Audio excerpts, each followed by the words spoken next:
ভালো আছেন? ভালো নাই কেন? ভালো নাই কেন? জ্বর জ্বর? এর আগে শুনলাম এর আগেও আপনার জ্বর। জ্বর পড়িয়েছেন কালকে কাল থেকে পড়ে আছেন? ওষুধ আছে? ঔষধ? নাই ওষুধও নাই? চলো দেখাই শুনে ওষুধ নিয়ে আসি, চলো। দাদা হ্যাঁ, আমার সাথে চলেন, ডাক্তার চেক করে দেখবে জ্বর কীরকম, ওষুধ কীরকম, ওষুধ আমি নিয়ে দিব, আপনার টাকা খরচ হবে না। যাবেন না? না গেলে তো আমার করার কিছুই নাই। জ্বর, ওনার জ্বর, আমি ওনাকে সুস্থ করে তুলতে চাইতেছি, উনি যদি নিজে রাজি না হয় তাহলে আমি কি করব? জীবন দিব?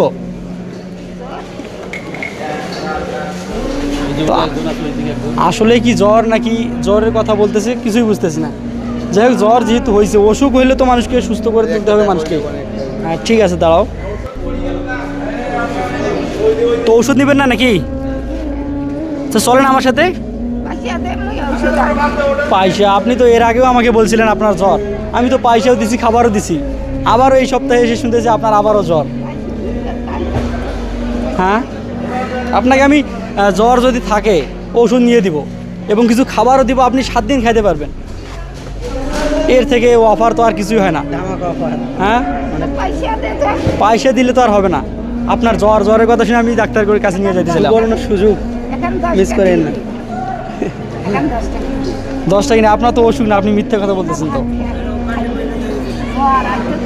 শুধুমাত্র আপনার জন্য সুবর্ণ বড় একটা সুযোগ মিস করিয়েন না, চলেন। ভাত আছে দেখো তো, দাও তো একটা।